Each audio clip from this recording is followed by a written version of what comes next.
Hello and welcome. Today we're going to be discussing the Resilience Atlas platform to support the Global Environment Facility Food Security Integrated Approach Pilot project. And this is a partnership of Conservation International through its Vital Signs program. So the point of the Resilience Atlas is to be able to display data sets and spatial layers in one centralized location in order to formulate insights around food security. So if we go straight to the website, foodsecurity-iap.resilienceatlas.org, you'll come to this map of sub-Saharan Africa. And first you'll see that the project sites for this food security project are highlighted on the map. So really this is a part of component 3, the monitoring and assessment of global environment benefits and agroecosystem resilience. And we're trying to look at regional resilience of food security for the project. Just a little overview of the Resilience Atlas. It's easy to use platform where you see these layers here, these layer folders on the left side of the screen. So you can expand those and see that there are other nested categories underneath these main 3 categories. So the projects, showing the project sites, countries, on some administrative boundaries, contextual factors, stressors and shocks, assets and capacities, as well as some base map options if you want to change the base map that you're viewing. Now, these are in line with the guidance for monitoring of ecosystem services, socioeconomic benefits, and resilience of food security for the project. So they follow those 3 main categories. And I just wanted to show a basic overview of how you turn layers on and off in order to explore some data sets. So we'll start with the contextual factors. Of course, agriculture being a big part of food security, I'm going to expand the production systems and agriculture categories. Now we have a data set called maize production area. You can see where maize production has been modeled for sub-Saharan Africa. Now, there's a couple of different buttons throughout these layers. So first, I clicked on this button on the left, which turns the layer on and off. Some of the data sets are available for download. So this first button will be for layers if you would like to download a data set.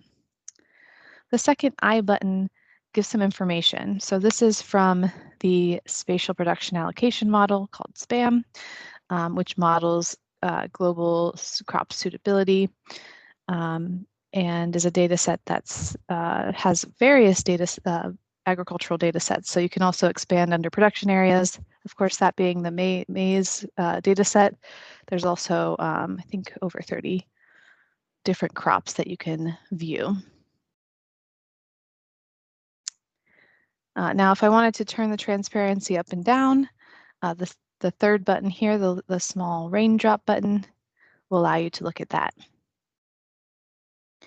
And then this final button is locate button. So if you've zoomed in and you want to reset to the extent of the data set, you'll click on that and it'll zoom back out.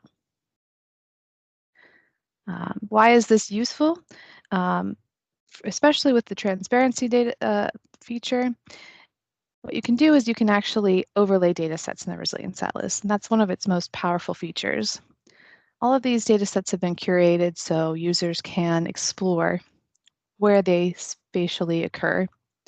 So for example, if I wanted to look at changes in primary productivity under stresses and shock, the degradation category, and changes in primary productivity, we have a productivity data set.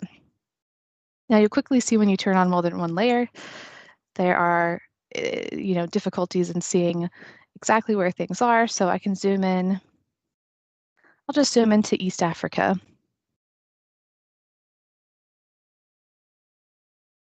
So it's a bit difficult to see the 2 layers, which is when turning the transparency up and down can be a powerful feature of the Resilience Atlas. So now I've turned it down. I can see This data set, which was created by Conservation International, looking at land productivity. And this shows the increase or decrease. So you can see here in the legend, declining productivity is in that darker pinkish color, going up through the darker green of increasing productivity.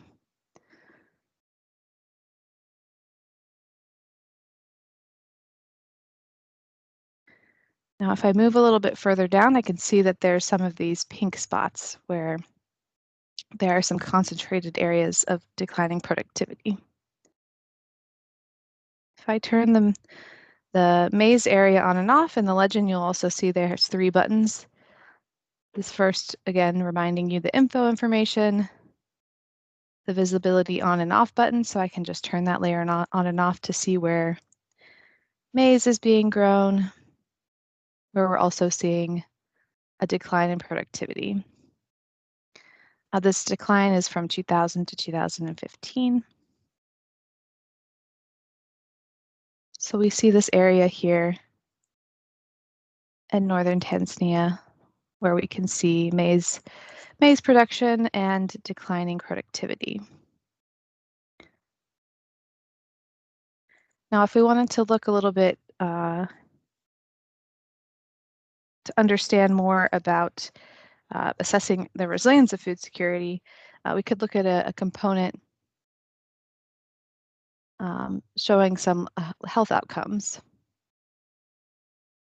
So if I add stunting, again, I turn the visibility off, I can see that there is roughly 40% of children experiencing stunting in this area just north of Tabora. So this can tell us a few things. You know, this perhaps can show that, you know, maize production is, of course, a prime driver of livelihood, a prime income generator in the area. At the very least, a main staple of people living in the area. And that they're seeing a decline in productivity. The same areas they're growing maize, and the same areas they're experiencing stunting, which is a negative health outcome for children. So that's just one example of how you could use the Resilience Atlas to derive some insights on resilience of food security.